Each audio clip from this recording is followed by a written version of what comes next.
Le roi tenait dans ses mains les documents de capitulation de la principauté et ne pouvait cacher sa joie. À ses côtés se tenaient ses fidèles chevaliers, prêts à le servir avec loyauté et sincérité. Le roi expliqua au présent que ces terres étaient un vieux rêve que même son père n'avait pas réussi à réaliser. Il a félicité le margrave présent pour le travail accompli. Le roi se plaisait à réfléchir à la récompense qu'il pourrait lui donner. Il se souvenait parfaitement que l'héritier du margrave avait atteint l'âge nubile. Notre héros avait 24 ans et était le fils d'un margrave. Le roi sourit à la présentation du jeune homme et expliqua qu'il était prêt à donner en mariage sa précieuse sœur qu'il chérissait. C'était une princesse cachée que personne n'avait vue. Certains pensaient qu'elle était morte depuis longtemps. Le froid suintait sur le visage du margrave. Il ne pouvait croire que le roi avait décidé de courtiser précisément cette princesse. Le roi lui-même a annoncé que les habitants de la région frontalière verraient la princesse pour la première fois. Au moment suivant, on annonça bruyamment l'arrivée de la princesse du royaume d'Esquilire, et même les chevaliers se tournèrent pour la regarder. Les servantes ont ouvert la porte et ont laissé sortir la princesse Mieza Esquilire de la pièce. La jeune fille avait l'air négligée et effrayée. Le roi l'appela à lui et expliqua que sa sœur était très timide. Dès que la jeune fille a fait un pas vers lui, elle a trébuché et s'est étalée par terre. Il semblait que cela n'amusait que le roi. Il s'excusa que la princesse fût souffrante. Le margrave, le visage sombre, fixa le sol et déclara que c'était un honneur pour leur famille d'accueillir la princesse. À ce moment-là, son fils s'inclina également et lui répondit respectueusement. Le héros au visage triste expliqua qu'il ferait tout son possible pour ne pas déshonorer l'honneur du royaume et de la princesse. Le roi sourit d'un air sinistre. Ses yeux brillèrent d'une flamme infernale. Il conseilla d'examiner de plus près celle qui deviendrait la fiancée du jeune homme. Le héros s'approcha de la jeune fille et s'agenouilla, essayant de paraître naturel. Éric prit sa main et l'embrassa tendrement, disant que c'était un grand honneur pour lui de la servir. Mais la princesse arracha sa main et étonna ainsi beaucoup le héros. Elle a retiré sa main et a regardé le garçon avec horreur dans les yeux. Le roi était encore amusé par ce qui se passait. Il ordonna à la princesse de traiter ses gens avec plus de respect. La princesse rampa vers son frère, et lui, à son tour, lui caressa la tête et expliqua qu'elle devait s'excuser. Le margrave et son épouse voyageaient de plus tard dans un carrosse, l'air grave. C'était une longue guerre, dont les héros furent sans aucun doute les gens de sang-froid. Cependant, le roi n'a pas aimé cela, c'est pourquoi il a imaginé ce mariage, dans lequel le fils du margrave devait épouser la princesse. Plus tard dans le salon pendant le dîner, le margrave frappa la table d'un coup de poing furieux, n'appréciant pas une telle récompense pour sa loyauté. Son fils Éric ne pensait à ce moment-là qu'au fait qu'il ne pouvait pas désobéir à l'ordre du roi.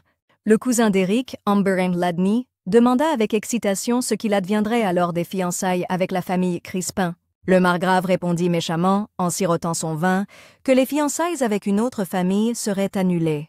Un peu plus tôt, la duchesse était assise avec ses servantes pour une tasse de thé, et elles ont expliqué que la princesse ne pouvait pas dormir séparément. Ils lui disaient que la princesse semblait malade à tous égards. Les servantes expliquaient que si quelque chose arrivait à la jeune fille pendant la nuit, ce serait impardonnable, car l'empereur entrerait dans une fureur noire. Après que la duchesse a dit que ce soin pouvait être confié aux serviteurs, les deux servantes du palais furent encore plus étonnées. À notre époque, à table, la duchesse en colère buvait déjà du vin. Elle était furieuse rien qu'à l'idée que son fils devrait surveiller la princesse. Cette nuit était remplie d'amertume et de ressentiment, mais Éric restait toujours calme. Et enfin arriva le jour où Éric et la princesse Mieza devaient se marier. L'annonce du mariage entre le vaillant chevalier et la princesse a suscité un sourire chez le peuple fatigué par la guerre. Pour ceux qui ne soupçonnaient pas la vérité, tout cela ressemblait à un conte de fées. Beaucoup dans la cour discutèrent du fait que la princesse apparaîtrait en personne. Presque personne ne savait à quoi elle ressemblait une fois devenue adulte. On annonça enfin l'arrivée du margrave et de son épouse. Derrière eux entra un serviteur qui interpella le comte et expliqua que Sa Majesté ne pourrait pas assister au mariage. Le comte serra les poings de colère, ne comprenant pas combien de temps encore le roi allait se moquer de sa famille. Le prêtre a annoncé à haute voix que le marié devait prendre place sur l'estrade. Après qu'Éric eut pris position, les servantes firent entrer la princesse qui avait l'air perdue. Parmi les gens, la rumeur se répandit immédiatement que la princesse avait l'air malade ou ivre. Le fiancé attendait sa fiancée près du prêtre à ce moment-là. Quand on les a déclarés partenaires devant Dieu et qu'on leur a ordonné de s'embrasser, Éric s'est penché vers sa nouvelle épouse et l'a embrassée. Cette nuit-là, les servantes conduisirent le fils du comte à ses appartements et lui expliquèrent que cette nuit-là, il ne devait pas offenser la princesse et que le matin, elle viendrait chercher la confirmation de la consommation du mariage. Quand le héros entra dans la chambre, il vit la princesse attachée par les poignets et les chevilles au lit, vêtue d'une simple chemise de nuit. Éric a enlevé sa robe de chambre et a regardé la jeune fille. Son état d'impuissance l'effrayait. Il a vu les pilules avec le médicament et le calmant et a pensé qu'une telle dose pourrait endormir un cheval. Le héros comprenait qu'on administrait un calmant à une personne au bord de l'évanouissement. Même les prisonniers des pays ennemis n'étaient pas traités de cette manière. Il a serré les dents et ne comprenait pas comment on pouvait agir aussi effrontément, car cela n'avait évidemment pas pu se faire sans l'ordre du roi. Le garçon s'est assis devant le lit et a pris dans ses mains la jambe glacée de la jeune fille pour la libérer de ses liens.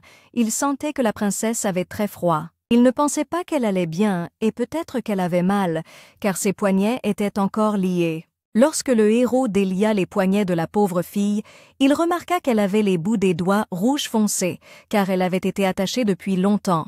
Le gars se pencha sur la fille et expliqua qu'il voulait se glisser sous la couverture pour un moment et lui demanda de ne pas avoir peur.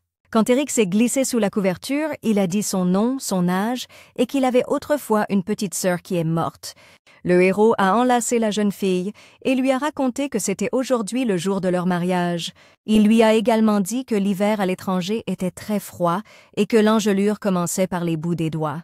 Pendant qu'Éric tenait la main de la jeune fille et l'examinait, elle sombra dans un profond sommeil. Il pensait qu'elle allait mieux puisque ses couleurs étaient revenues. Après le sommeil, la jeune fille devait aller mieux. Le garçon a décidé qu'il devait maintenant créer une preuve de la nuit de noces en renversant un peu de vin sur le lit. Lorsque le matin arriva, Éric tendit aux servantes le drap taché et leur demanda de confirmer la preuve de la consommation du mariage. Une des servantes de la cour royale a dit qu'elle transmettrait cela au prêtre. Le garçon a demandé à la deuxième servante d'habiller la princesse plus tard, car elle ne s'était pas encore réveillée. Quand Éric est revenu dans la chambre, il a découvert que la princesse était assise par terre en chemise de nuit, mâchant sa robe de chambre. Le garçon s'est approché de la princesse avec inquiétude et lui a expliqué qu'elle ne pouvait pas manger cela. Il lui a tendu un croissant et lui a demandé d'y goûter, c'était quand même mieux que le halva.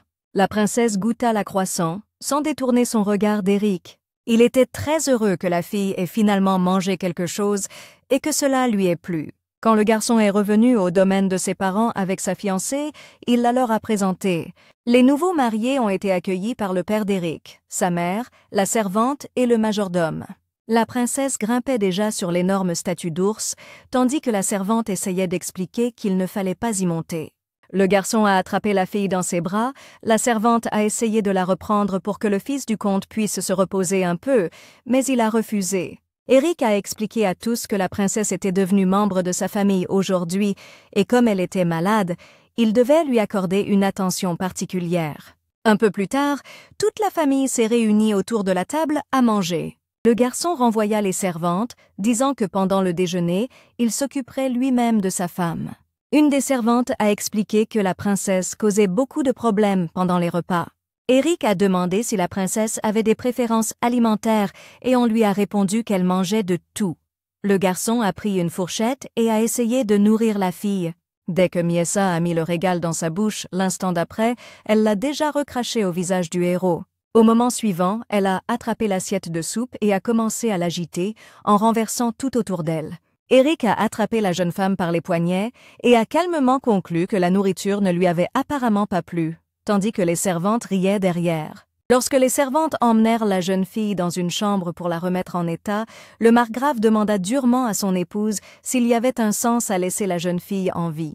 Sa femme a répondu par des gestes que s'il la tuait, ils mourraient tous eux-mêmes. Dans le royaume d'Esquilire, il existait 3 familles qu'on appelait les piliers. La famille Salaquez était responsable de la stabilité intérieure du royaume. La famille Crispin était responsable de la sécurité intérieure. Et la famille Hladinov était responsable de la sécurité extérieure, chacune de ces familles ayant eu une énorme influence sur l'armée et la défense du royaume. La précédente roi d'Esquilire avait 3 épouses de différentes familles. La première reine était la fille du duc de Salaquez qui lui donna un prince tyran. Merlaïc II n'accomplissait pas ses devoirs royaux et a instauré une tyrannie. Sous le prétexte de restaurer le pouvoir royal, la famille Salaquez a été anéantie par ses propres mains et ne s'en contentant pas, il a commencé à persécuter les 2 familles restantes. 2 familles ne pouvaient plus tolérer l'oppression du roi et conclurent un pacte secret de succession, prévoyant une révolte dès la fin de la guerre. Mais tout ne s'est pas passé comme prévu. La famille Ladin a remporté des succès dans cette guerre et a gagné la sympathie du peuple, las de la tyrannie. La comtesse a raconté qu'auparavant, tout allait bien avec la princesse. On disait que la vue des gens mourant dans le royaume l'avait amenée dans un tel état. Le duc ne comprenait pas qui sa femme et son fils plaignaient.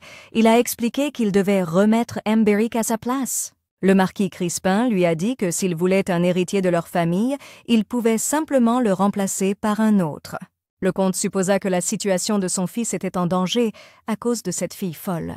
Il a raconté comment le duc Agaël n'avait pas encore décidé car il était faible de caractère. Le cousin du roi, le grand-duc Agaël, était le seul membre vivant de la famille royale, à part la princesse. Il était nécessaire pour que le coup d'État soit reconnu comme légitime. Le duc est devenu invalide à cause d'un accident et ne peut pas avoir d'enfant. Le duc était furieux et disait que rien n'allait selon les plans. Quand il est parti, Éric est resté seul avec sa mère et elle a versé du vin. Son fils pensait que le mariage entre les familles était impossible dès le départ. Sans héritier évident du trône, convaincre la noblesse pourrait prendre des années, aussi longtemps que la fille du marquis pourrait rester célibataire. La duchesse pensa que, semblait-il, à force de temps passé sur les champs de bataille, ses instincts politiques s'étaient émoussés. Dans une situation qui est parfaitement compréhensible même pour un jeune homme comme Éric, le duc propose de tuer cet enfant. Le gars a initialement proposé d'évaluer la situation. La duchesse, avec une expression sérieuse, expliqua au héros qu'il ne devait pas s'attacher à la jeune fille. Elle a dit que la sympathie était superficielle et qu'elle ne pensait pas que son fils était différent en quoi que ce soit. Quand Éric se dirigeait vers la chambre, il pensait tristement que sa mère voulait peut-être aussi se débarrasser de la princesse. Il se rappelait l'état de la jeune fille la nuit dernière et son visage triste et éteint.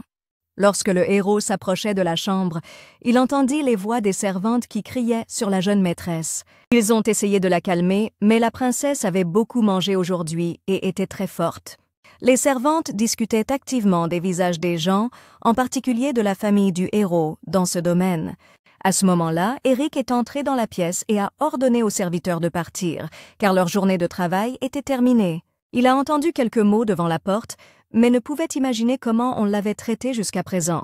Le héros pensa que la princesse était de bonne humeur aujourd'hui. Elle était assise tranquillement et caressait ses cheveux. Il s'est assis à côté de la jeune fille et a dit qu'il espérait qu'elle aimerait le domaine, et si elle avait des questions, il lui a demandé de lui en parler. Quand Éric est entré dans la pièce, il lui a semblé que leurs regards se sont croisés avec la princesse, mais elle a rapidement perdu intérêt. Il a examiné attentivement la jeune fille et a compris qu'elle portait les mêmes vêtements. Tous ces vêtements ressemblaient davantage à une tenue de prisonnier. Éric regardait la princesse et elle le regardait à son tour. Et à un moment donné, la jeune fille a simplement craché au visage. C'était comme une sorte de bêtise de la part de la fille. Elle continuait à cracher de tous les côtés. Le fils du comte s'essuya le visage de la salive et expliqua à madame qu'on ne peut pas cracher sur les gens. Il lui caressa le dos et lui demanda d'aller se coucher pendant qu'il allait terminer ses affaires professionnelles. Cette nuit-là, la princesse et Éric dormaient paisiblement dans leur immense lit. Soudain, un éclair illumina toute la pièce et le tonnerre gronda. La jeune fille ouvrit les yeux, effrayée. Le lendemain matin, ils étaient tous les deux assis à la table du petit déjeuner et Éric essayait de nourrir la princesse. Il remarqua que la couleur de son visage était pire que d'habitude, bien qu'avant d'aller au lit, elle avait l'air normale. Le héros lui proposait de manger quelque chose, même si elle n'avait pas d'appétit, mais la jeune fille frappa la main sur l'assiette remplie de soupe. Elle a saisi une partie de la soupe dans son poing et l'a enfoncée dans sa bouche. Ces actions de la princesse ont surpris le héros. Après l'arrivée de la princesse au manoir, plusieurs jours se sont écoulés à un rythme effréné. Après le mariage d'Éric et de la princesse, l'atmosphère au manoir a changé inexorablement. Il semblait que chacun voulait dire quelque chose. Une atmosphère lourde s'était figée dans l'air. Le héros s'adressa aux soldats et leur ordonna de poursuivre l'entraînement, au lieu de rester plantés comme des piquets. Pour une raison quelconque, le margrave froid a commencé à éviter les dîners de famille. Madame Chladni a exprimé son mécontentement en disant qu'il ne pouvait pas contrôler ses émotions. Et les vassaux de la famille Chladni étaient complètement perdus. Mais personne n'osa exprimer ouvertement son mécontentement à Eric. Il avait toujours l'air calme et imperturbable, comme si rien ne s'était passé. Quand Eric est revenu de l'entraînement, le majordome l'a accueilli et lui a dit que la jeune maîtresse était actuellement dans la chambre des servantes. À ce moment-là, dans la chambre, les servantes entourèrent leur maîtresse endormie et s'occupèrent tranquillement de leurs affaires. Elle était une visiteuse fréquente chez elle. Les servantes remarquèrent l'éclat des cheveux de la jeune fille, devant lequel même la lumière de l'or pâlissait. Quand Eric est entré dans la chambre des servantes, les filles lui ont expliqué que les 2 servantes de la princesse du palais étaient encore parties quelque part. Par l'intermédiaire du majordome, ils ont informé la margravine que la jeune fille était seule ici. Eric prit la princesse dans ses bras et expliqua qu'il prendrait désormais soin de sa femme. Dès que le héros l'a amenée dans la chambre et a voulu la mettre sur le lit, la jeune fille a commencé à se débattre et à donner des coups de pied. Il l'a délicatement posée sur le lit et la princesse s'est finalement calmée. Après l'avoir observée pendant quelques jours, il lui semblait qu'elle ne l'aimait pas beaucoup. Pour une raison quelconque, la princesse le considérait comme un moyen de transport.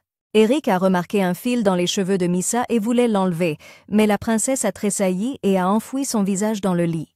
Le héros se demanda à quel point elle avait eu peur de lui et ressemblait maintenant à un chaton effrayé. La nuit, elle dormait insouciante sur le dos, la bouche ouverte.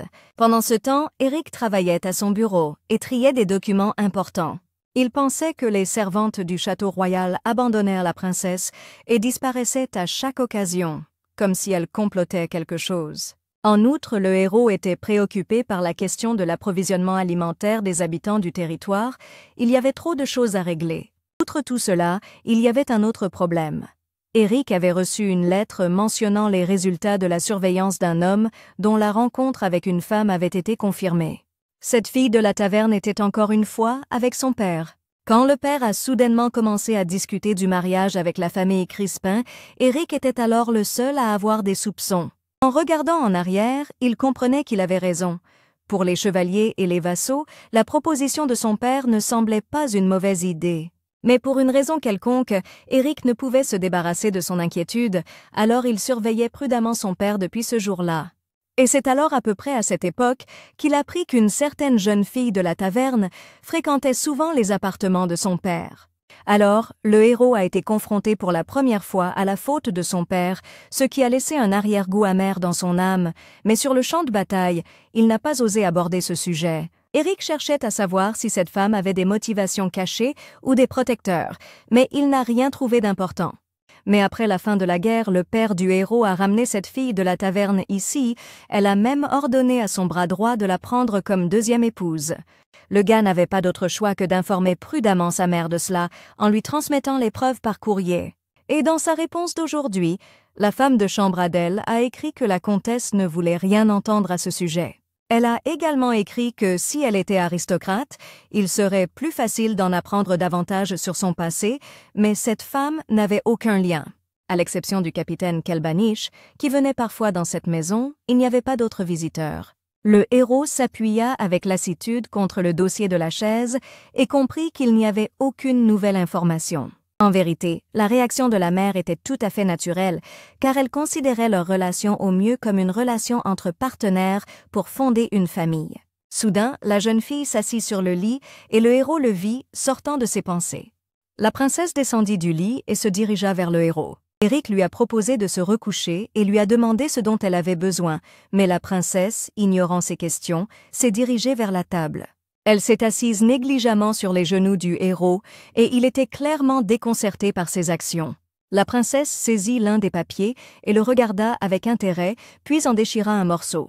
La princesse, qui avait toujours évité Eric, s'approcha de lui pour la première fois et il ne se sentait plus coupable. À cause d'événements inattendus et de son mécontentement envers le roi, il n'avait jusqu'à présent pas envisagé qu'il passerait le reste de sa vie avec cette fille, éprouvant de nouvelles émotions.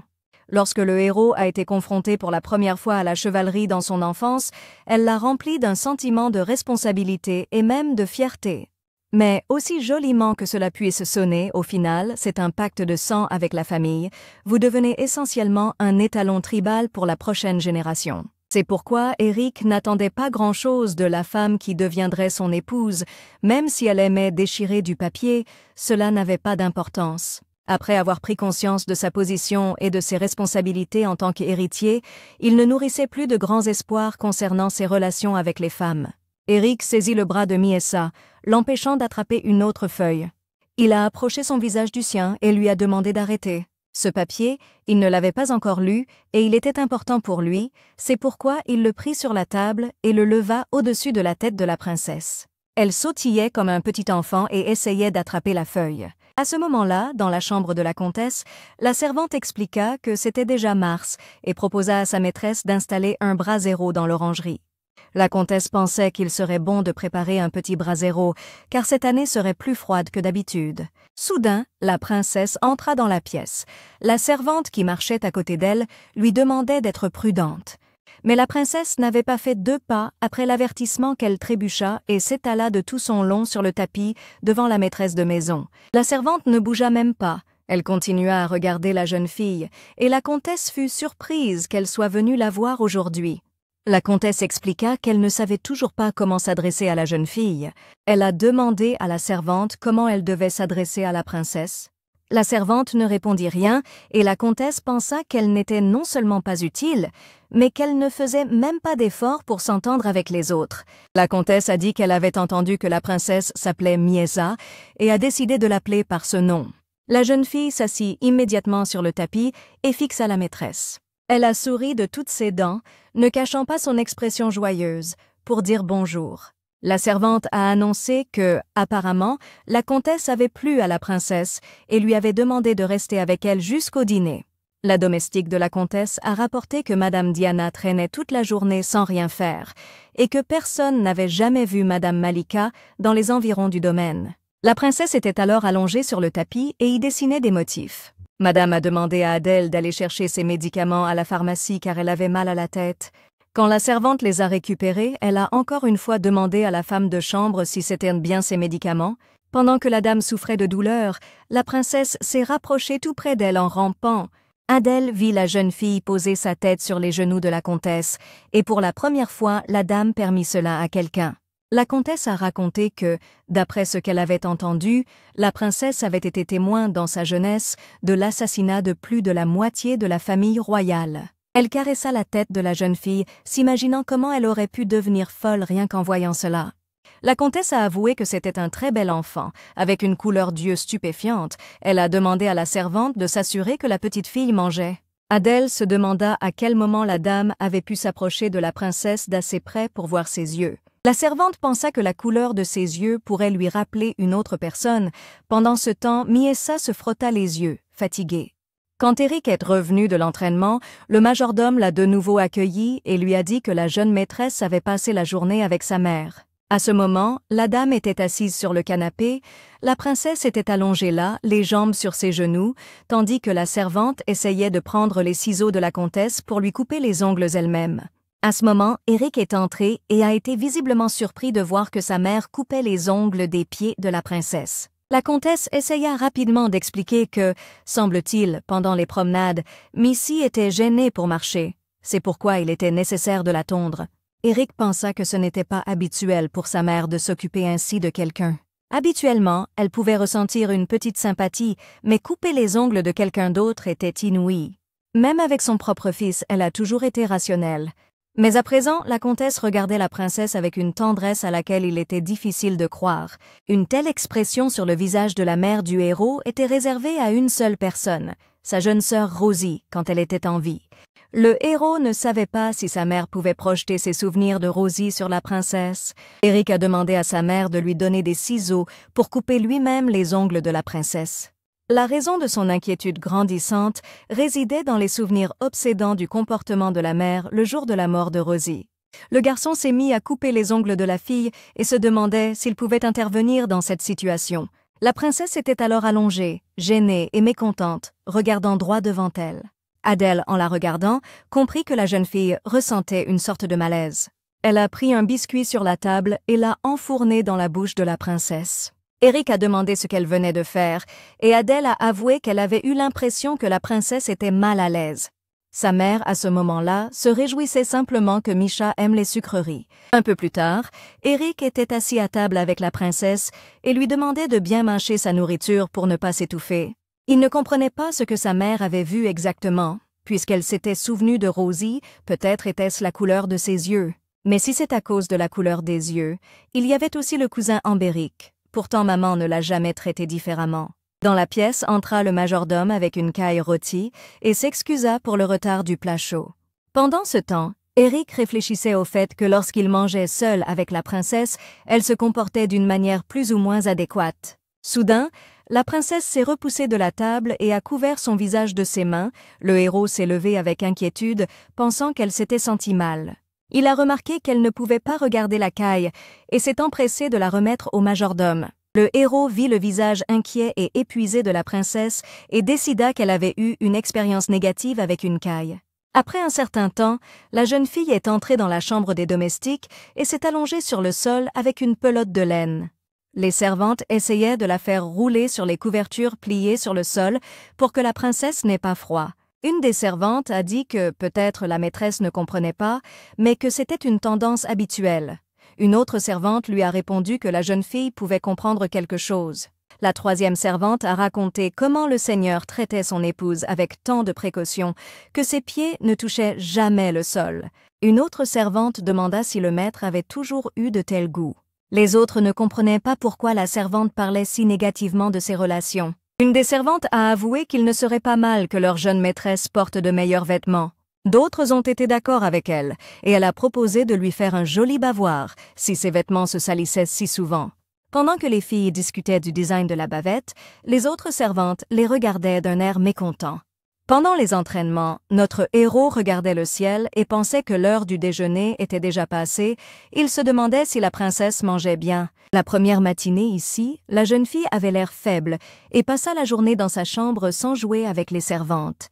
Quand Eric s'est approché du majordome, celui-ci lui a raconté comment la princesse était tombée dans le ruisseau du jardin avant le dîner, puis était allée dans la chambre des servantes. Le majordome expliqua qu'elle se trouvait avec la mère du héros, et il pensa que c'était sûr. L'homme a expliqué que la jeune fille, apparemment, n'aimait pas beaucoup la chapelle, et le héros a dit que c'était parce qu'elle ne pouvait pas y rester assise longtemps. Au début, la princesse suivait calmement la dame. Mais dès qu'ils arrivèrent, elle commença à s'agiter à l'entrée. C'est pourquoi elle resta avec la servante à l'extérieur jusqu'à la fin du service. Le héros pensa que s'il y avait des bonbons, elle les aimerait. Il a demandé au majordome de veiller désormais à ce qu'il y ait toujours des friandises sur la table et qu'elles ne manquent pas. Un peu plus tard, Eric nourrissait déjà la princesse à table et remarqua qu'elle avait un bon appétit aujourd'hui. Il lui a demandé d'ouvrir la bouche pour qu'elle mange un peu de viande qu'il lui donnait. La princesse ouvrit la bouche, mais un morceau tomba de la fourchette sur sa poitrine. Il s'est penché pour attraper le morceau sur sa poitrine et s'est empressé de l'enlever de ses vêtements. Le héros voulait le jeter, mais la princesse s'accrocha à son bras et voulait mettre le morceau dans sa bouche. Au moment suivant, il cessa de résister et plaça un morceau de viande dans la bouche de la jeune femme, sentant son souffle chaud. Il retira sa main, regardant maladroitement la princesse sans comprendre ce qui venait de se passer. La princesse à ce moment se rida de mécontentement, comme si elle était offensée qu'il se soit retiré d'elle. Elle a attrapé la nappe avec colère et a tout tiré de la table. Des montagnes de nourriture et de vaisselle ont volé sur le sol. La servante entendit le bruit et jeta un coup d'œil curieux dans la pièce. La princesse était assise avec une assiette sur la tête, tandis que le seigneur essayait de se débarrasser de la nourriture sur ses vêtements. La servante s'approcha de la jeune dame et lui ordonna de la suivre, se plaignant intérieurement de la fatigue de devoir nourrir la princesse chaque jour. Cette nuit-là, pendant que la princesse dormait, le héros était allongé sur le côté, réfléchissant à ce qui s'était passé ce jour-là. Il a légèrement frappé le lit du poing, car sa tête était un véritable chaos. Eric sentait encore la chaleur au bout des doigts. Bien que la princesse fût son épouse, elle ne différait en rien d'un enfant, et peut-être même ne comprenait-elle pas qu'il était son mari. La princesse n'était pas celle que le garçon pouvait considérer d'un point de vue romantique. Il rougit à ses propres pensées. Le lendemain, il était assis avec sa mère et la princesse dans le salon. Sa mère lui a dit que mercredi aurait lieu une soirée poétique. Le héros fut déconcerté par cette information. Il ne comprenait pas s'il était vraiment nécessaire d'être présent là-bas. Sa mère expliqua que tous, comme des hyènes, chercheraient un morceau de viande. Alors il devait montrer que tout allait bien pour eux. La soirée de poésie résonnait de manière grandiose, mais en réalité, c'était une réunion à laquelle assistaient les matriarches des familles de même opinion pour discuter une fois par mois de la corruption de la famille royale et des maisons. Cette fois, c'était au tour de la maison Hladny d'accueillir la réunion, et tous les domestiques étaient occupés aux préparatifs. On s'attendait à ce que la marquise Crispin et sa fille unique, Laken, assistent à cette réunion. La mère du héros a annoncé que la serre était presque prête et a proposé à Misa d'aller voir. Quand le garçon a demandé à sa mère d'un air gêné si la jeune fille s'était bien amusée aujourd'hui, elle a ri et a dit qu'il posait la question comme si elle était sa fille. Elle a proposé à Eric d'aller voir aussi la serre pour l'évaluer, mais il a refusé à cause de la charge de travail importante. Finalement, il accepta de visiter la serre et y porta la princesse dans ses bras. La jeune fille regardait tout autour d'elle avec ravissement. Elle ressemblait à un petit enfant ou à un petit animal qu'on aurait sorti de sa chambre pour la première fois. La voir ainsi l'apaisait étrangement. Il lui semblait que son cœur tendu commençait lentement à se détendre. Soudain, 2 servantes interpellèrent la jeune maîtresse, l'une d'entre elles tenant un petit oiseau dans ses mains. L'oiseau semblait regarder la jeune fille droit dans les yeux, tandis que la servante disait quelque chose à propos de leur chambre. Au lieu d'attendrissement, les ténèbres et un oiseau voltigeant au-dessus d'innombrables cadavres surgirent dans la mémoire de la princesse. Ses yeux s'écarquillèrent d'horreur, elle se souvint des paroles de sa mère ce dernier jour, et tous les traumatismes de son enfance remontèrent à la surface. À ce moment-là, l'oiseau a gazouillé bruyamment, étouffant tous les souvenirs et assourdissant la jeune fille. Elle a cédé un instant à la panique et est tombée impuissante sur le sol de l'orangerie. Eric l'a vue de loin et s'est précipité de toutes ses forces vers la pauvre princesse, criant son nom à haute voix. Quand il s'est approché en courant, de grosses larmes coulaient des yeux de la jeune fille. Personne autour ne comprenait ce qui s'était passé. La jeune fille se jeta au cou du lord et se pressa contre sa poitrine. Les servantes, avec un visage impassible, ont expliqué que la princesse avait peur des oiseaux. La comtesse s'est très fortement mise en colère. Elle affirmait qu'ils auraient pu le dire à l'avance, avant que tout cela n'arrive. Les servantes ont alors déclaré avec mécontentement que pour une broutille, on avait fait tout ce vacarme. Eric souleva sa femme dans ses bras et la sortit de la serre. La jeune fille était encore effrayée, et le garçon comprit que c'était probablement pour cette raison qu'elle ne voulait pas manger la caille. Il a proposé à la princesse d'aller au jardin, mais elle s'est encore plus serrée contre lui. Peut-être que tout ce temps, Miesa s'est sentie enfermée entre 4 murs, car elle sortait rarement quelque part avec sa mère. Le héros s'assit avec la princesse sur la balançoire et lui promit que s'il venait des oiseaux, il les chasserait tous. Il a essuyé ses larmes sur sa joue, et la jeune fille regardait sa silhouette majestueuse de bas en haut. Quand la fille s'était déjà endormie, le cousin est arrivé et a salué Eric. Le héros lui a demandé de disparaître, et l'autre a fait remarquer que c'était très grossier et que cela ressemblait à ce qu'Eric avait peur que la jeune fille ne se réveille. Il lui a dit que beaucoup de rumeurs circulaient sur le héros et la princesse et qu'elles étaient même parvenues jusqu'à sa maison. Puisque son oncle flatte les autres membres de la famille pour faire de son fils Ambéric l'héritier de la famille, on ne peut pas prendre à la légère les rumeurs qui circulent à l'extérieur. Ambéric a raconté qu'une des servantes du héros racontait partout des contes de fées. Cependant, Ambéric, qui préfère la liberté, ne veut pas être l'héritier. Et il fait confiance au héros depuis qu'ils ont combattu ensemble sur le champ de bataille, confiant leur vie l'un à l'autre et partageant ce qui aurait pu être leur dernier mot. C'est pourquoi il a longtemps soutenu le héros dans sa lutte contre son oncle, son père. Ambéric s'assit sur l'herbe, sourit et raconta que grâce au garçon, plusieurs jours avaient été amusants. Il a demandé si Eric était vraiment tellement subjugué par sa femme qu'il lui coupait les ongles, et le garçon a expliqué qu'il ne pouvait pas rester à l'écart pendant que sa mère le faisait. Ambéric, à son tour, regarda le héros et remarqua que ses actes étaient un peu étranges. Il a entendu dire que les pieds de l'épouse du héros ne touchaient pas le sol. Les servantes disaient qu'il ne la laissait pas quitter ses bras. Le héros fut surpris par ces paroles, mais expliqua que la jeune fille avait beaucoup de mal à marcher et qu'elle pouvait faire n'importe quoi. Son ami a souri avec ironie et a redemandé s'il faisait vraiment tout cela pour sa famille. Il a raconté que lorsqu'il avait entendu cela, il avait pensé qu'Eric avait organisé un spectacle brillant pour tromper le roi. Amberic a pointé du doigt le garçon et a avoué qu'il ne pensait pas que le héros irait aussi loin. Il ne comprenait pas comment on pouvait vivre avec une telle femme et ne pas s'en débarrasser au plus vite. Mon ami affirmait qu'Eric a failli épouser Lakin Crispin avant que ce malheur n'arrive. Le héros soupira tristement et expliqua que c'était ainsi que le roi les avait laissés tranquilles et que tant que son intégration dans la famille était bénéfique, c'était tout ce qui comptait. Le bouilloire a informé que tout le monde traite la princesse comme la peste. Quelques jours plus tard, la soirée poétique arriva, et l'une après l'autre, les dames faisant partie de l'alliance avec la famille Chladni arrivèrent dans la serre. La mère et la fille de la famille Crispin sont également arrivées. Après que tout le monde eut pris place, Eric et Miessa sont entrés un moment pour les saluer, bien que des dizaines de regards se soient abattus sur eux en un instant et que les félicitations hypocrites soient devenues un bonus supplémentaire.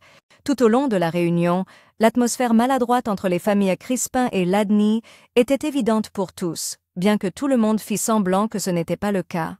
Le héros prit son épouse dans ses bras et expliqua à tous que, comme elle était malade, il devrait partir plus tôt. Quand Eric sortit de la serre, la fille de la famille Crispin qu'il devait épouser le rattrapa et l'interpella. Le héros se tourna vers elle et expliqua qu'il était imprudent de sortir ainsi de la serre pour une conversation privée. À ce moment-là, quelqu'un se tenait derrière l'arbre le plus proche et écoutait attentivement. Une jeune fille rousse au visage sérieux a demandé au héros de ne pas avoir d'enfant. Après cela, elle jeta le mouchoir qu'elle tenait dans son dos tout ce temps et partit. Un peu plus tard, dans la calèche après la soirée poétique, la mère demanda à sa fille rousse si elle avait tout fait comme il faut. Sa mère avoua qu'à la seule vue de leur bonheur, elle était prise de dégoût. Elle supposait que la princesse était de celles qui plaisent aux hommes, tandis que sa fille regardait distraitement par la fenêtre du carrosse. On pouvait dire que Lakin Crispin avait été élevée pour hériter, sans rien apprendre d'autre que les vertus d'une maîtresse de maison. Ces derniers temps, le héros pensait que son cerveau était surchargé lorsqu'il était assis tard le soir à son bureau. Le père, qui s'est passionné pour sa maîtresse et a négligé les affaires familiales, a bientôt dû assumer la majeure partie des tâches familiales. Dans les conditions d'une guerre prolongée, qui a entraîné de lourdes pertes humaines, la population ressentait un manque de nourriture. S'ils peuvent survivre à cet été, les soldats revenus dans leurs champs récolteront la moisson et la situation se stabilisera. Étant donné que la famille Hladni a joué un rôle énorme dans la récente guerre, ils ont mérité suffisamment de récompenses pour éviter ces problèmes. Cependant, la récompense du roi pour la famille Chladni fut quelques trophées militaires insignifiants et la mine de fer de Halrich. Et aussi une princesse solitaire qui, apparemment, ne comprenait pas ce qui se passait dans sa vie. Le développement de la mine de fer de Kalrich prendra des années, ce qui n'aidera pas avec la pénurie alimentaire actuelle. Le héros remarqua que la princesse se dirigeait à nouveau vers sa table. Le principal problème pour le héros était l'absence de son père, ce qui poussait les vassaux à chercher un leader en Eric. Une responsabilité soudaine et des attentes élevées de chacun sont beaucoup plus douloureuses qu'ils ne le pensaient. La princesse s'approcha alors du héros et le tira par la manche, le détournant de ses sombres pensées. Elle s'est de nouveau assise sur ses genoux et l'a enlacé par le cou, faisant s'étonner le garçon. La jeune fille a remarqué les sucettes dans un bocal sur la table et a tendu la main pour les prendre. Le héros prit un bonbon et le mit dans la bouche de la princesse. Il voulait tellement qu'elle reste avec lui ne serait-ce qu'un peu. Le fait même que cette fille ne se soit pas enfuie, mais soit restée dans ses bras, apportait à son cœur un réconfort inexplicable. Le jour suivant, un groupe de jeunes filles au service de la famille Crispin vint au manoir voir la comtesse. Ils ont expliqué que leur dame avait laissé tomber son mouchoir quelque part dans la cour du manoir. Dans la haute société, le mouchoir est un objet qu'un homme et une femme échangent en signe d'amour. Pour une femme célibataire, laisser tomber son mouchoir dans la maison d'un ancien fiancé, désormais marié, est un grave problème. La comtesse ordonna à Adèle de faire en sorte que les femmes de chambre cherchent aussi le mouchoir avec elle et que les rumeurs ne se répandent pas.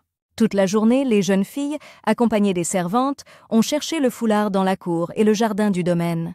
À un certain moment, l'une des jeunes filles de la famille Crispin entra avec l'une des servantes de la reine princesse dans un endroit secret du jardin. Ils ont discuté du fait qu'il fallait s'occuper de cette femme dans les 2 ans, mais la servante a dit qu'elle pouvait s'en occuper maintenant. La dame a expliqué qu'ils devraient également rester en contact pour éviter les visites au margrave. La servante a proposé à la dame de choisir l'heure et le lieu de leur prochaine rencontre et a promis de s'y rendre. À ce moment-là, dans la pièce, la comtesse expliquait à Missy que pour la première fois depuis longtemps, toute la famille serait réunie à table, et elle demandait à la princesse de bien se conduire. La jeune fille mâchait une serviette à ce moment-là, tandis que la comtesse disait qu'elle voulait qu'elle mange bien aujourd'hui. À ce moment-là, le margrave lui-même jeta un coup d'œil dans la chambre et vit sa femme coiffer les cheveux de Miez. Tout cela le stressait terriblement, et même pendant le dîner, il lançait des regards haineux en direction de la princesse. Il ne comprenait pas ce que cette fille faisait à sa table en ce moment. La comtesse lui a demandé de ne pas jurer parce que Missy s'entraînait. Le comte était hors de lui de colère. Il ne comprenait pas pourquoi son fils courtisait ainsi la jeune fille et pourquoi sa femme se souciait tant d'elle. La comtesse se versa du vin, sourit et demanda au comte de ne pas faire attention à Missy, car la jeune fille n'en avait pas besoin. Le comte se leva de sa place, n'ayant plus l'intention de tolérer cela davantage, et expliqua qu'il rencontrerait bientôt le roi et qu'il fallait la surveiller. Personne ne sembla remarquer le départ du chef de famille, tous étaient occupés par le dîner. Dès que le comte est parti, la comtesse a demandé à Éric s'il avait préparé des cadeaux pour la visite au palais, et le garçon a répondu par l'affirmative. Dans le royaume d'Esquilire, il était de tradition pour un couple de rendre visite à leurs parents 50 jours après leur mariage. Pour Missa et Éric, c'était un palais. Enfin, le matin de leur voyage au palais est arrivé. Le héros trouvait étrange de voir pour la première fois une servante du palais effectuer son travail. La femme qu'Éric a épousée sous les regards compatissants des autres s'est avérée être le contraire de ce à quoi on s'attend d'un mariage. Une telle épouse n'était pas si mal. Il la regardait dans la voiture pendant qu'elle était allongée, et sourit. Une servante à l'air généralement mécontent entra également dans le carrosse. Après un certain temps, ils arrivèrent et marchaient déjà dans le château, accompagnés d'un serviteur. Éric soutenait la princesse par les épaules, tandis que la lumière vive du soleil pénétrait à travers les immenses fenêtres. Le marbre gris froid recouvrait chaque centimètre du palais central. Cela aurait dû être effrayant. Mais compte tenu des actions du roi, cela ne faisait qu'accroître l'inquiétude. Il y a 20 ans, le jeune roi est monté sur le trône et a stabilisé son pouvoir sans trop d'efforts, grâce à l'incroyable force de la famille de sa mère Salakez. Mais il y a 20 ans, quand beaucoup étaient à la guerre, quelque chose s'est produit dans la capitale et le comportement du roi a radicalement changé. Les sols du palais central étaient inondés de sang. Maintenant, chaque pas sur le sol de pierre suscite la pensée glaçante. De quel corps gisait ici? Le héros et la princesse furent introduits dans la salle du trône et Éric salua le roi, tenant toujours la princesse. Le roi était assis sur le trône, entouré de serviteurs, et une jeune fille était assise à ses pieds.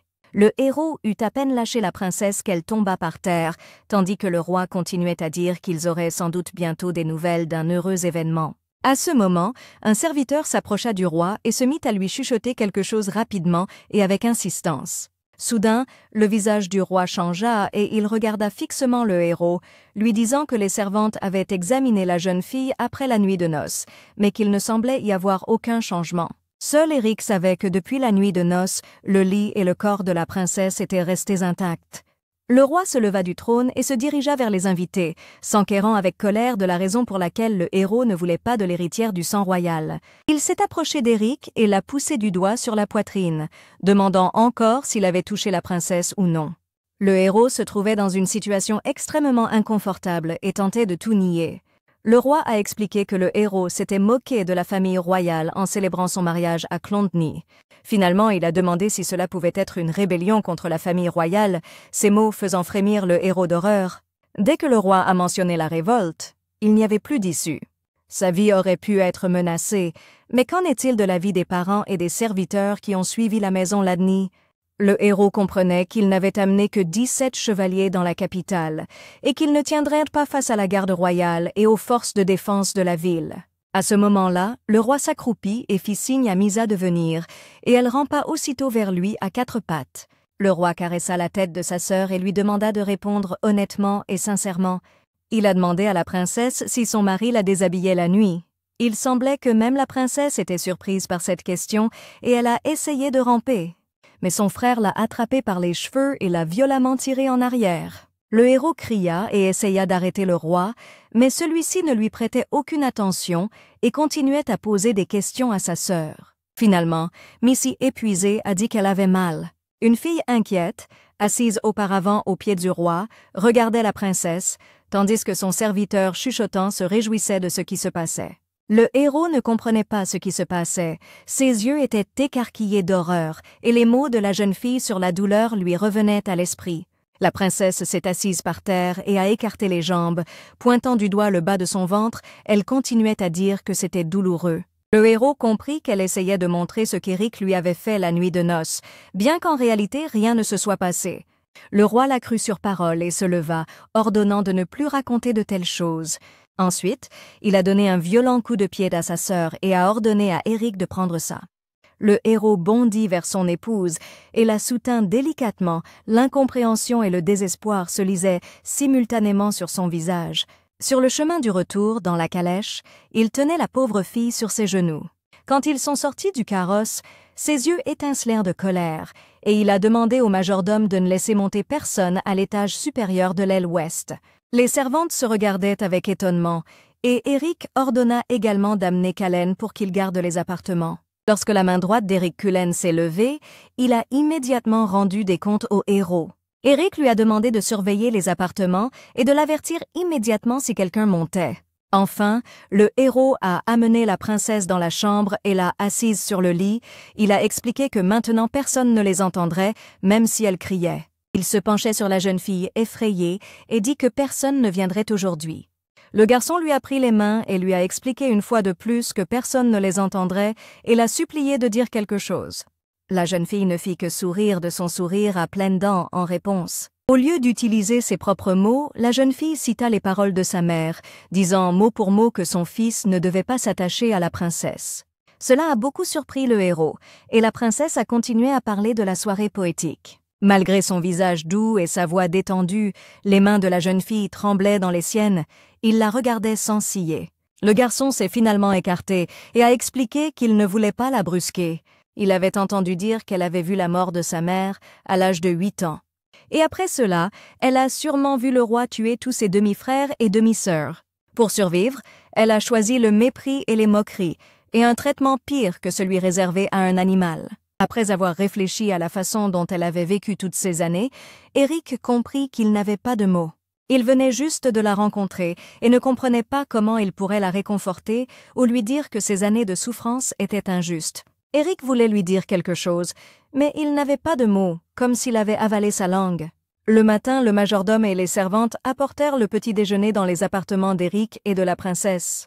Le héros avait pensé tout ce temps qu'on le tuerait à cause du faux rapport fait au roi, mais il semble qu'il ait réussi à l'éviter d'une manière ou d'une autre. Lorsque la servante s'est glissée dans le lit pour réveiller la jeune maîtresse, Éric l'a arrêtée et expliqué que sa femme avait encore besoin de sommeil. La servante s'est docilement éloignée du lit, tandis que le majordome a proposé au héros de prendre son petit déjeuner seul pour le moment. Le gars avait l'impression qu'ils étaient venus vérifier s'ils n'avaient pas confirmé le mariage plus tard, mais peut-être que ce serait mieux s'ils comprenaient mal. La nourriture, mangée dans la solitude après une longue pause, ressemblait davantage à du sable pour le héros. La liste des tâches pour la princesse aujourd'hui était la suivante: faire du désordre sur la table, déchirer et mordre les vêtements laissés par l'homme aux sourcils noirs. Ensuite, arracher une mèche de cheveux gris de la tête de la femme de chambre. C'était une journée difficile avec toutes sortes d'examens médicaux, mais la fille s'en est sortie. Et tout cela à cause de l'homme aux cheveux noirs. La princesse avait peur qu'il révèle son secret aux autres. Elle avait l'impression que la veille, il s'était fâché contre elle, qu'il aurait très bien pu révéler son secret à tous et la chasser du domaine. Jusqu'à présent, il ne lui avait pas semblé être une mauvaise personne, et elle s'efforçait de chasser ses pensées.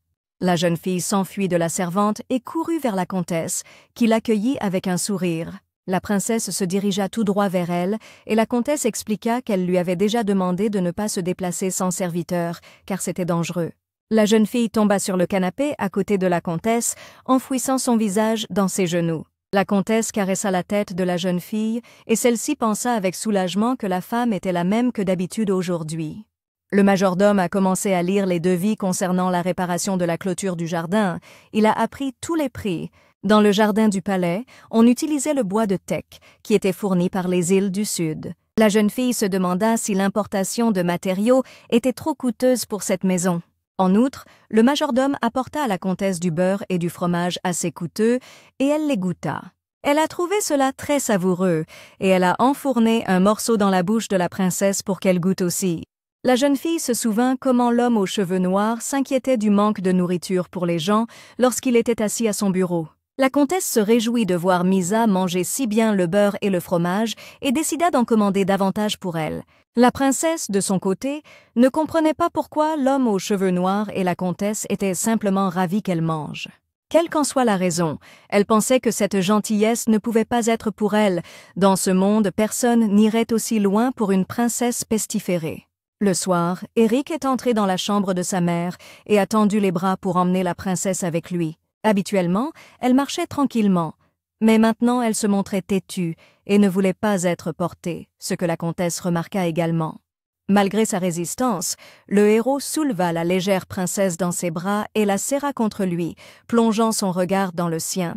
Il a murmuré à la fille qu'il n'avait rien dit à personne sur ce qui s'était passé. Ils se sont assis pour dîner et le héros a dit à la princesse qu'elle-même savait bien tenir une fourchette et un couteau dans ses mains. Misa regardait Eric manger et ne comprenait pas pourquoi tout devait être si formel. Les serviteurs dans cette maison étaient complètement inefficaces. Il savait qu'elle préférait manger avec les mains et pourtant il lui mettait toujours des fourchettes et des couteaux. La jeune fille a repoussé les couverts et a commencé à manger avec les mains. Quand le garçon fut surpris, elle pensa que les domestiques pourraient venir et voir le désordre sur la table, ce qui serait mal pour elle, et elle commença à lécher les restes de sauce de ses mains et de ses poignets. Le héros fut terriblement gêné par cela et se couvrit le visage de ses mains. Il lui demanda d'arrêter. Ensuite, le héros déplaça sa chaise plus près de la princesse et s'assit à côté d'elle. Il a pris une serviette et s'est essuyé le visage des restes de nourriture, supposant qu'il devait encore la nourrir comme avant. La jeune fille comprit qu'Eric n'était pas complètement idiot, et cela la troubla un peu. Un peu plus tard, lorsque le dîner fut terminé, la princesse sentit un bassin d'eau glacée se déverser sur son dos. La servante se tenait au-dessus de la jeune fille avec un bassin vide et s'étonnait à haute voix qu'elle n'ait pas encore été malade une seule fois. La princesse ne comprenait pas pourquoi cette fois la servante était venue la laver en personne, et l'instant d'après, la servante la renversa et la plaqua au sol. À ce moment-là, Eric est entré en entendant les cris et a tout vu de ses propres yeux. La servante a commencé à s'excuser, disant que la princesse avait soudainement commencé à faire des caprices et qu'il avait fallu la calmer. Elle expliqua qu'elle devait terminer les ablutions de la princesse, mais Eric dit qu'il la laverait lui-même et renvoya la servante. Avant de partir, la femme a expliqué au garçon comment se laver les cheveux, tandis que la princesse pensait qu'on l'avait toujours simplement lavé au savon. Au palais, ils utilisaient de la lessive, comme s'ils lavaient des vêtements. Du moins, ici, tout est devenu beaucoup mieux. Quand la servante est partie, le héros a demandé à la jeune fille si elle pourrait se débrouiller seule pour sa toilette. Il rougit en comprenant que la jeune fille ne pourrait pas se laver seule. Pendant que le garçon examinait les boules de bain, la fille était assise sur un banc près de la baignoire. La princesse pensait qu'il s'était de nouveau mis en colère en rougissant et comprenait que si elle continuait à lui taper sur les nerfs, cela ne lui serait pas profitable. Elle s'est dirigée vers lui, laissant tomber sa serviette. De profondes cicatrices étaient visibles dans son dos sous ses longs cheveux. Quand la princesse vit pour la première fois la grande et effrayante silhouette d'Eric, elle décida qu'il valait mieux ne pas résister à sa volonté. La jeune fille se tint devant Eric, pensant toujours que même s'il était grand et effrayant, il avait été plutôt gentil avec elle. Elle ne savait pas pourquoi il s'était mis en colère cette fois, mais ce n'était pas important pour elle. Il ne semblait pas qu'on lui avait fait mal pour une raison particulière auparavant.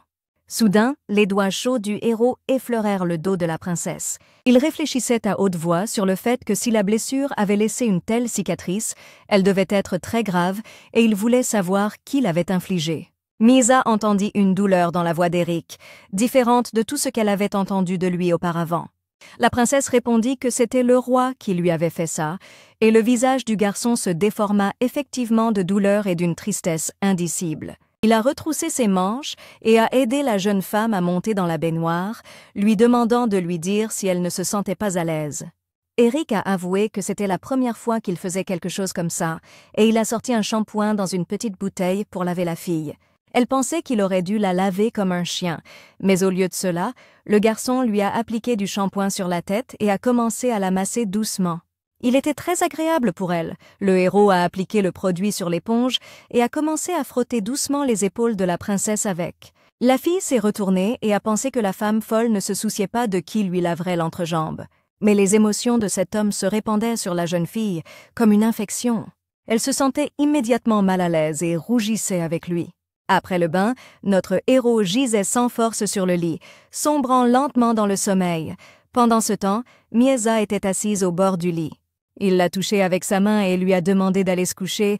Elle comprenait à quel point il était fatigué aujourd'hui.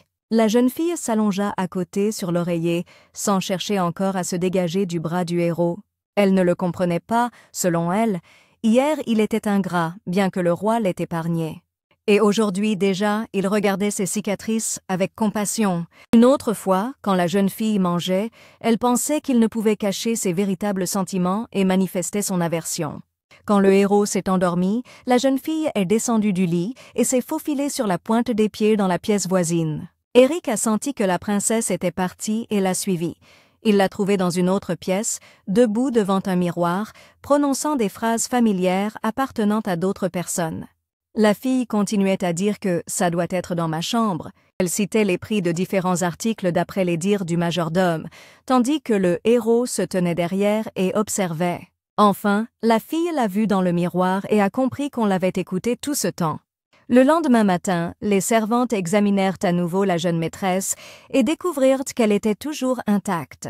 La jeune fille ferma les yeux plus fort. Elle n'aimait pas revivre la même chose chaque matin. Peut-être à cause de la honte que l'homme aux cheveux noirs avait éveillée en elle, aujourd'hui elle se sentait particulièrement sale. Elle pensait que lorsqu'elle faisait semblant d'être folle, elle se moquait que les gens la montrent du doigt. Mais maintenant, quand elle pensait que son vrai « moi » serait raillé, elle se sentait mal à l'aise. Une des servantes du palais s'indignait que même le corps nu d'une jeune fille dans la baignoire ne l'ait nullement excitée.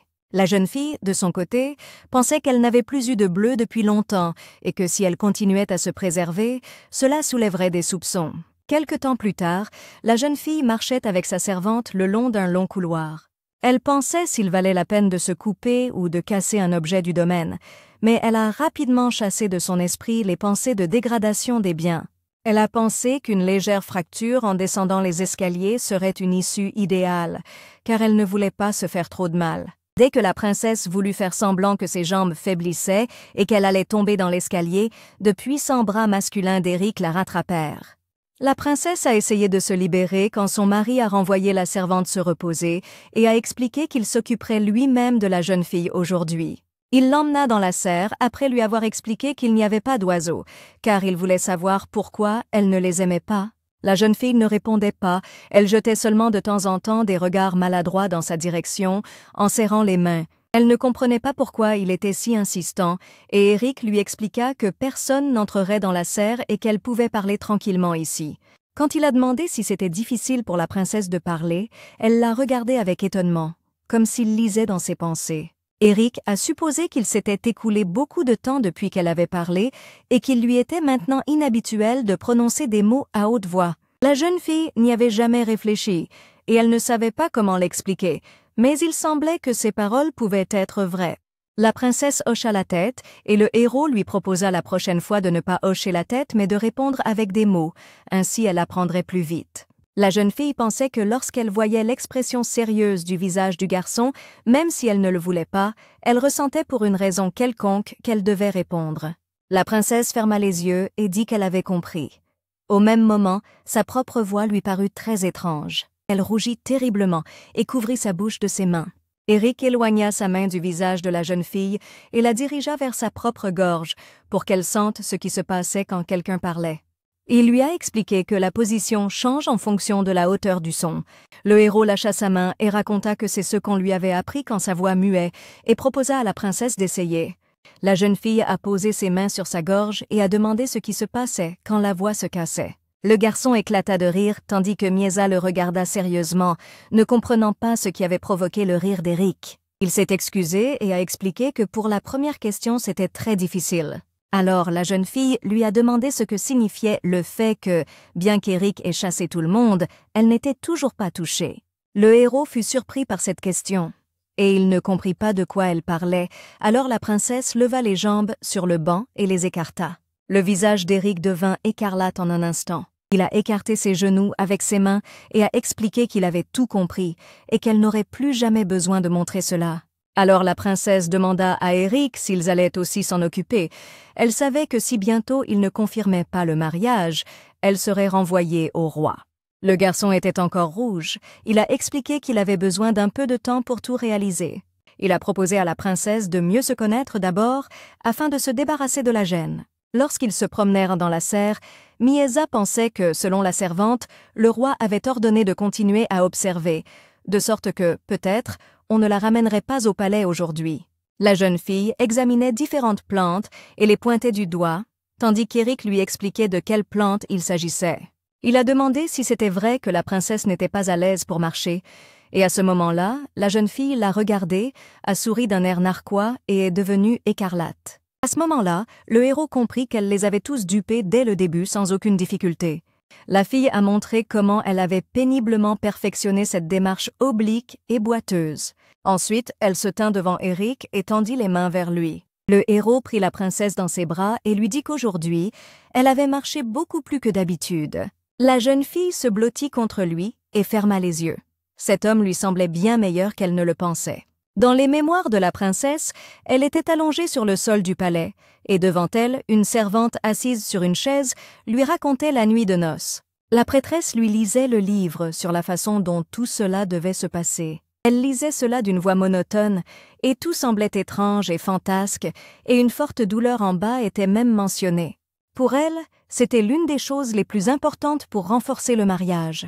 La princesse était assise dans la pièce, serrant un coussin en pensant à cela. Idéalement, elle voudrait le faire dès que possible. Mais après leur conversation, Éric trouvait constamment des excuses et remettait cela à plus tard. La raison pour laquelle cet homme a retardé la nuit de noces est peut-être qu'il voulait faire annuler le mariage. Si toute la gentillesse qu'il manifestait n'était qu'un mensonge et qu'il ne faisait que gagner du temps pour se débarrasser d'elle. Éric remarqua à ce moment le regard pensif de la princesse et l'appela. Elle continuait à se demander s'il était possible que la voir nue ne suffise pas à l'exciter. Elle est soudainement devenue triste, car chaque fois les gens ici étaient gentils avec elle, et des pensées inquiètes venaient une centaine de fois par jour. C'est pourquoi Mieza voulait consolider ce mariage le plus rapidement possible, afin de renforcer cette alliance. Elle aimait beaucoup le domaine et quand elle y était, elle avait parfois l'impression d'être revenue au temps où sa mère était encore en vie. De ces pensées inquiètes et tristes, l'héroïne fut tirée par le héros qui était assis devant la princesse et tremblait des épaules.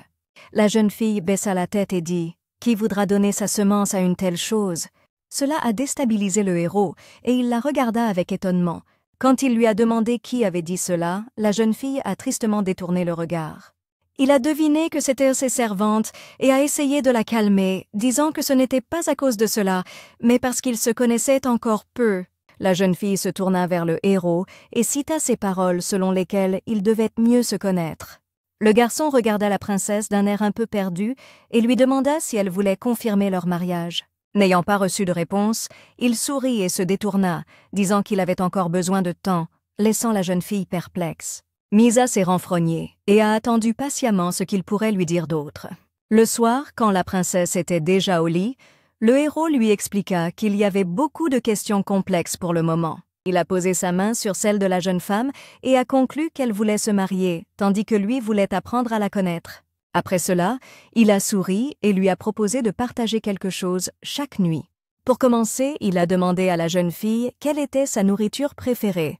La jeune fille a répondu que son plat préféré était la viande, alors que le héros pensait qu'elle aimait les sucreries. La princesse a dit « Éric, assez !» et cela a beaucoup amusé le garçon. Elle n'a pas compris pourquoi il riait. Le héros ajouta, gêné, qu'il aimait quand elle l'appelait par son prénom et lui demanda de le refaire. Il a pris le visage de Mieza dans ses mains et a avoué que sa voix était très belle. Après cela, le héros se pencha et embrassa tendrement la princesse sur le front. Quand il s'est éloigné, la jeune fille a frotté l'endroit du baiser, gênée. Elle a soudainement ressenti un vif intérêt pour quelqu'un, son entêtement qui lui avait permis de tromper les gens depuis l'enfance a finalement cédé. Lorsque la princesse s'endormit, le héros se demanda à quel point c'était étonnant et absurde que la jeune fille se soit si soigneusement déguisée. Il se demandait quelle pensée pouvait bien traverser cette petite tête. Le héros voulait sincèrement en apprendre davantage sur la princesse, et c'est avec ces pensées qu'il sombra dans un profond sommeil. Le jour suivant, Eric est venu pour s'enquérir de ce qui s'était passé au manoir. Quand il est arrivé, ce qui se passait était déjà plongé dans le chaos. Le matin, les servantes sont venues réveiller la princesse et ont réfléchi que, d'après le fait que les draps n'étaient froissés que d'un côté, ils ne s'étaient même pas touchés. Elle, parmi les servantes, regarda la princesse d'un air soupçonneux et fit ses propres suppositions. Une autre servante a demandé à la première si elle rencontrait cette famille aujourd'hui, et celle-ci a répondu que ce serait demain. L'héroïne pensait que le trouble s'aggravait sans cesse depuis plus de 10 ans.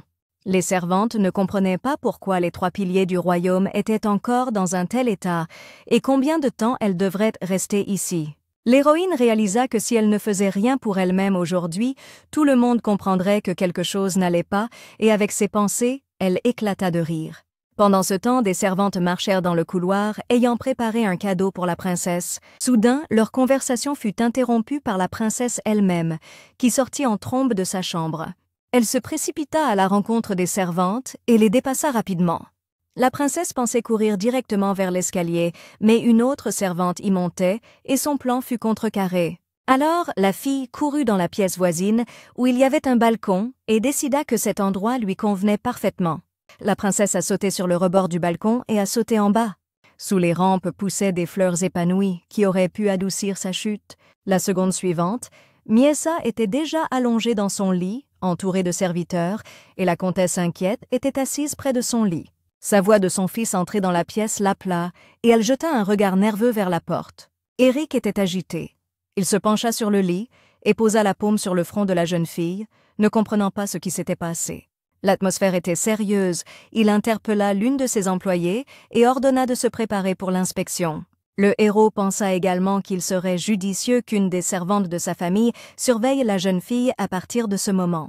Il a demandé à Adèle d'accompagner une des servantes de Madame Malika de retour au palais. Lorsque les serviteurs se furent dispersés, la comtesse était encore indignée qu'il soit si difficile de suivre les plans de la famille royale. Elle voulait arracher tous les membres aux servantes pour qu'elles comprennent. Eric s'est inquiété à l'idée que cette fois-ci, sa mère voyait aussi en Missy sa petite sœur. Au printemps, avant son 10e anniversaire, Rosie était seule dans la forêt sans sa nourrice et un chevalier ivre l'a renversée. Le jour où Rosie a quitté ce monde, maman a perdu la raison. Le chevalier coupable de l'incident, le palefrenier qui a fourni le cheval, et même leur famille, y compris les personnes âgées et les enfants, ont payé de leur vie. La mère du héros les a tous condamnés de la même manière. Le père a critiqué la punition sévère de la mère. Depuis lors, le père et la mère du héros ont commencé à s'éloigner l'un de l'autre. Et aujourd'hui, il a semblé à Eric que sa mère avait de nouveau perdu la raison, comme ce jour-là. Le héros expliqua à sa mère que c'étaient les affaires de son épouse. Il décida qu'il vaudrait mieux pour elle de ne pas s'en mêler. Compte tenu de la colère de sa mère, il savait que cela pourrait se transformer en quelque chose d'horrible pour quelqu'un d'autre. Jella a fait rapport que lors de l'examen de la princesse, on avait découvert une petite ecchymose sur son poignet droit. La jeune fille a expliqué que les mesures nécessaires avaient été prises, donc il ne devrait pas y avoir de problème majeur de mobilité. La comtesse soupira de soulagement, heureuse qu'aucun problème grave n'ait été découvert. Quand la comtesse est partie, Jella s'apprêtait également à partir, mais Eric l'a arrêtée en lui demandant si elle n'avait rien remarqué d'autre sur le corps de la princesse. Jella a levé les mains et a expliqué qu'elle avait remarqué de profondes coupures, mais qu'elle n'avait pas l'intention d'en parler à qui que ce soit. Eric a supposé que ces derniers temps, elle n'avait pas grand-chose à faire, et la jeune fille a essayé d'expliquer qu'on l'avait mal comprise. À partir du lendemain, Jella devait rendre des comptes ici, et après son départ, le héros a dit qu'il savait que la princesse ne dormait pas. Il s'est assis à côté de la jeune fille sur le lit et lui a demandé de tout lui raconter. La jeune fille détourna le regard, gênée, et dit qu'il y avait une raison à cela. Le héros soupira et lui demanda de ne plus jamais se faire de mal. Il s'est penché plus près de Miss et a dit qu'il ne lui interdisait pas de faire quelque chose, qu'elle pouvait faire ce qu'elle voulait, mais que l'essentiel était de ne pas se faire mal. Avec un regard sérieux et profond, il lui a demandé de lui promettre qu'elle ne ferait plus de bêtises. Après que la fille eut promis à Eric de ne plus jamais refaire une telle chose, il lui dit que Jella veillerait désormais sur elle. Il a expliqué qu'on pouvait lui faire confiance, car elle n'était pas du genre qu'on peut acheter. Eric a demandé si elle se souvenait de Cullen et a raconté qu'il voulait maintenant aussi le faire monter la garde devant ses appartements. Après avoir perdu 2 doigts lors de tortures, ce gars utilise sa main gauche pour manier l'épée. Le héros expliqua également que, puisqu'elle était blessée, il prévoyait de faire une pause et de rester avec elle. Ces mots firent une impression joyeuse sur la jeune fille. Il lui a caressé la tête et expliqué qu'il devait partir régler des questions, mais qu'il reviendrait bientôt auprès d'elle.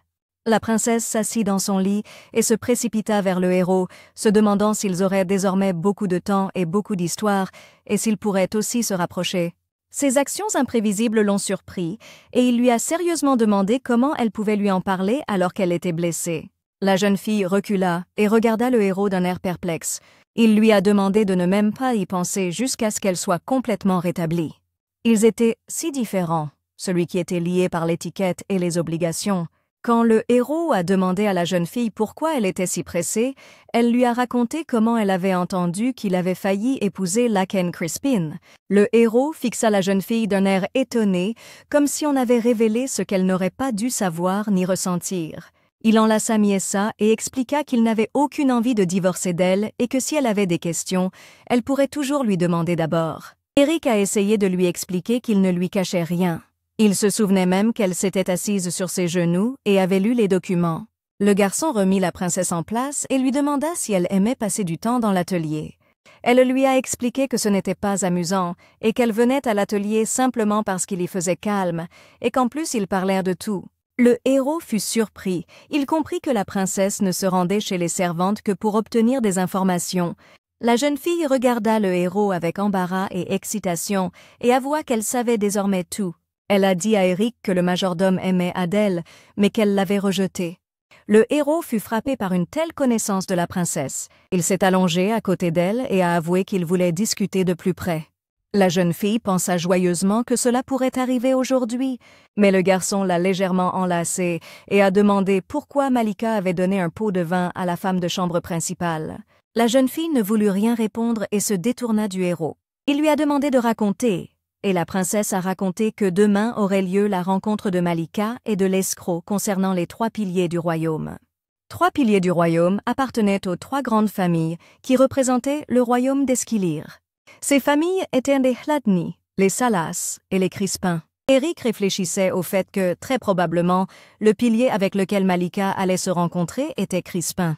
La princesse n'eut pas le temps de se plonger dans ses pensées à ce sujet qu'Éric se pencha vers la jeune fille et l'embrassa sur la joue. Elle rougit et porta la main à sa joue, tandis que le héros expliqua que c'était pour la remercier de ses réponses. Le lendemain matin, une dispute éclata dans la chambre de la princesse. La servante du roi ne faisait pas confiance à Gerta. Gouela a mis la pommade dans sa bouche et a expliqué que ce n'était pas du tout un poison. Madame Malika, déconcertée par les actions de Jella, ne savait que dire. Le héros sourit, ravi que désormais quelqu'un des siens veille sur la princesse. Il s'est penché vers la princesse alors qu'elle mâchait la couverture et a expliqué qu'il reviendrait avant le déjeuner. En partant, il a conseillé aux serviteurs de bien prendre soin d'elle. Il ne comprenait pas entièrement les actions d'hier de Missa.